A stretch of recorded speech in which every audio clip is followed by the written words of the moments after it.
Bugün sizlere 5 litrelik şişede siyah zeytin nasıl kurulur ve tatlandırılır tüm detaylarıyla paylaşacağım. 2 yıl dursa asla bozulmayan siyah zeytin nasıl yemeye hazır hale getirilir püf noktalarıyla izleyeceksiniz. Püf noktaları kaçırmamak için videoyu sonuna kadar atlamadan izleyin. Tarifimizi şimdi hep birlikte izleyip görelim.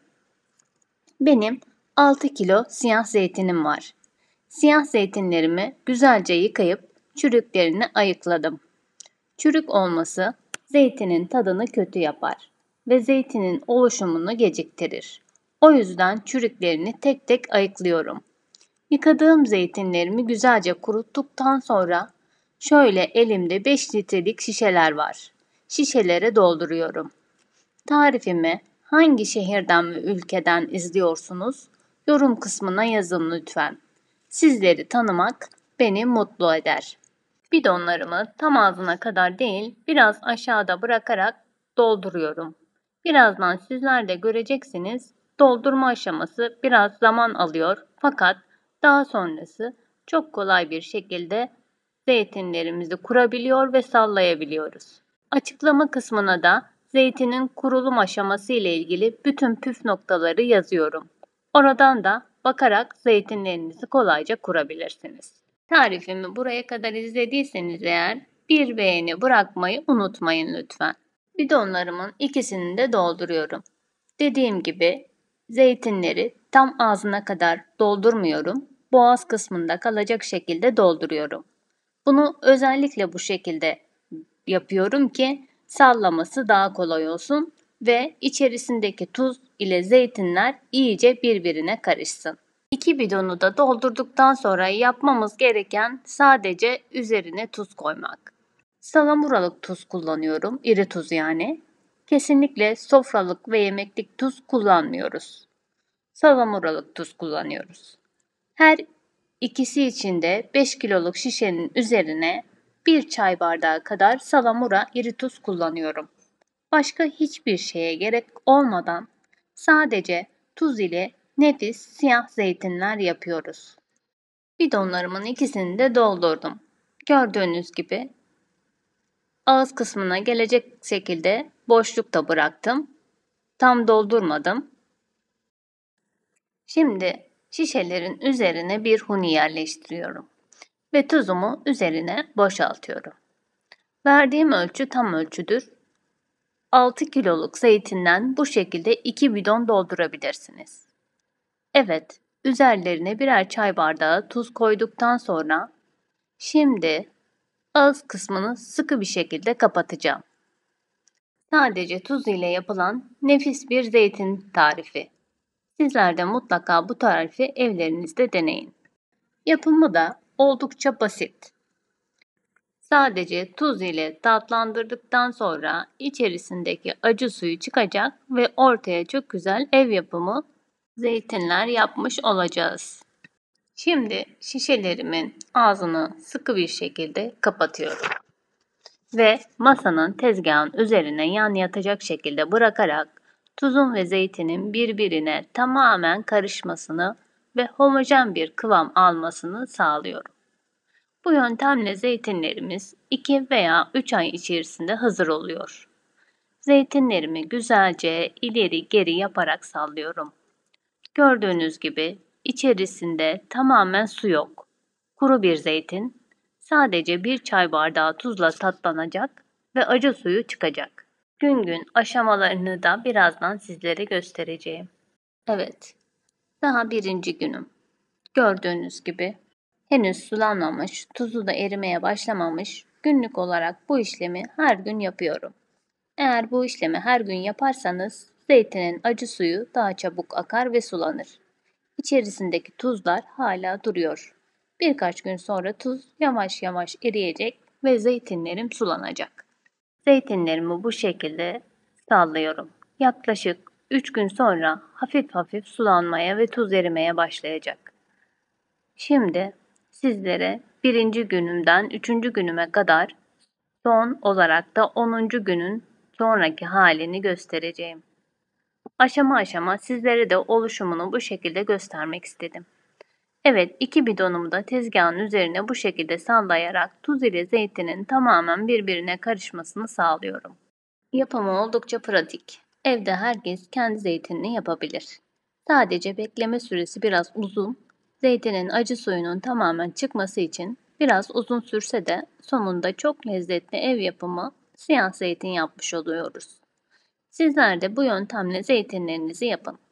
Bu şekilde serin bir yerde muhafaza edeceğim ve her gün ara ara gidip bu şekilde sallayacağım ve acı suyunu bırakmasını sağlayacağım. İkinci günüm yine gidip zeytinlerimi tezgaha alarak yan yatırdım ve sallamaya başlıyorum.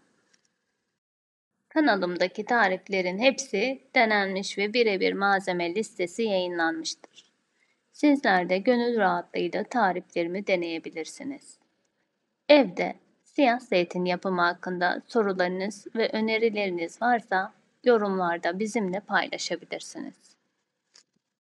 Eğer bidonlarınızın havası birikir, şişer ve patlayacak gibi olursa kapağını bu şekilde açıp hemen tekrardan sıkıca kapatabilirsiniz. Ara ara bu şekilde yapın ve bidonları tezgaha yan yatırarak sallamaya devam edin. Ben bidonlarımı balkonumda muhafaza ediyorum. Mutlaka serin bir ortamda muhafaza edilmelidir.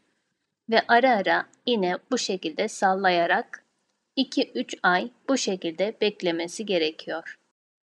Artık 3. günüm ve 3 gün sonra gördüğünüz gibi tuzlar erimeye başladı ve zeytinin rengi de hafif hafif değişmeye başladı. Bazıları hafif kahverengiye dönmeye başlamış. Bu acı suyunu bıraktığına işaret. Yine zeytinlerimi sallamaya başlıyorum.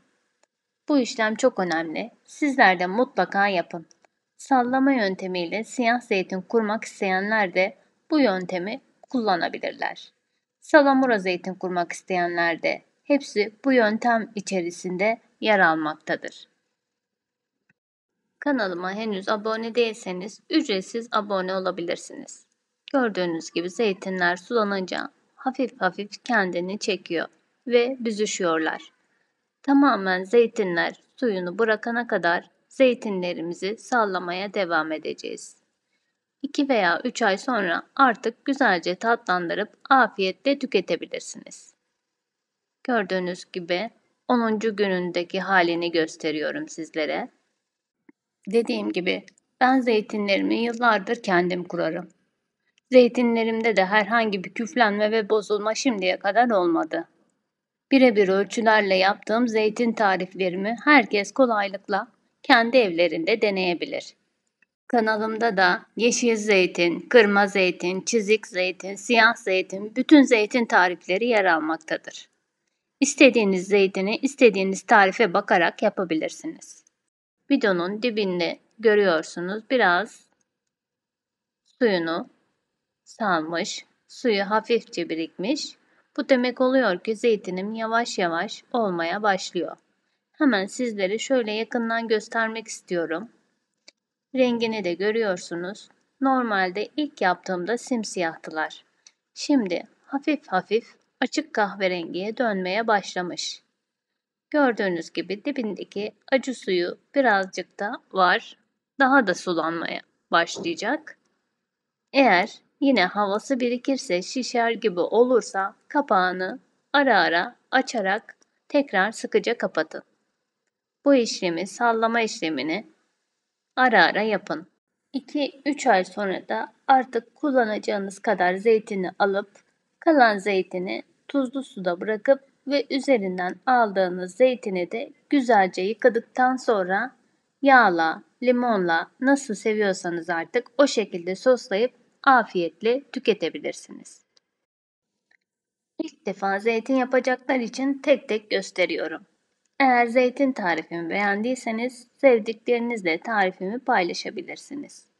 Böylece kanalıma destek olmuş olursunuz. Hala kanalıma abone değilseniz ücretsiz olarak da kanalıma abone olabilirsiniz. Tek yapmanız gereken abone olmak ve yeni tariflerimizden haberdar olmak için zile tıklamak. Kırmızı abone ol butonunun yanında bulunmaktadır.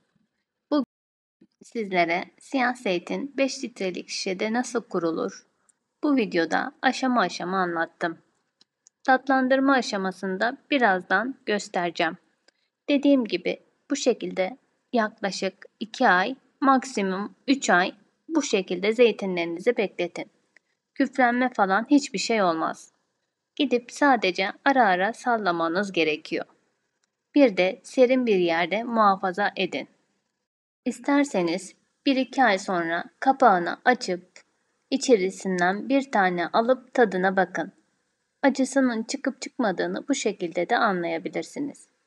Eğer acısı çıktıysa, hafif tatlanmaya başladıysa yiyeceğiniz kadarını bir kaba alın, tuzundan güzelce arındırıp yıkayın ve soslayarak kahvaltı sofralarınızda tüketin. Sizler de bu şekilde evinizde kendi zeytininizi yapın.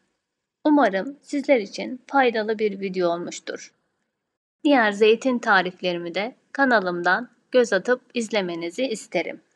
Videomu beğendiyseniz beğeni tuşuna basmayı, yorum bırakmayı ve arkadaşlarınızla paylaşmayı unutmayın lütfen. Tarifle ilgili sorularınız varsa onları da bana yorum kısmından yazın. Fırsat buldukça sorularınızı cevaplayacağım. Takipte kalın. Yeni tariflerden haberdar olmak için bildirim zilini açın. Yeni tariflerde görüşmek üzere. Hoşça kalın.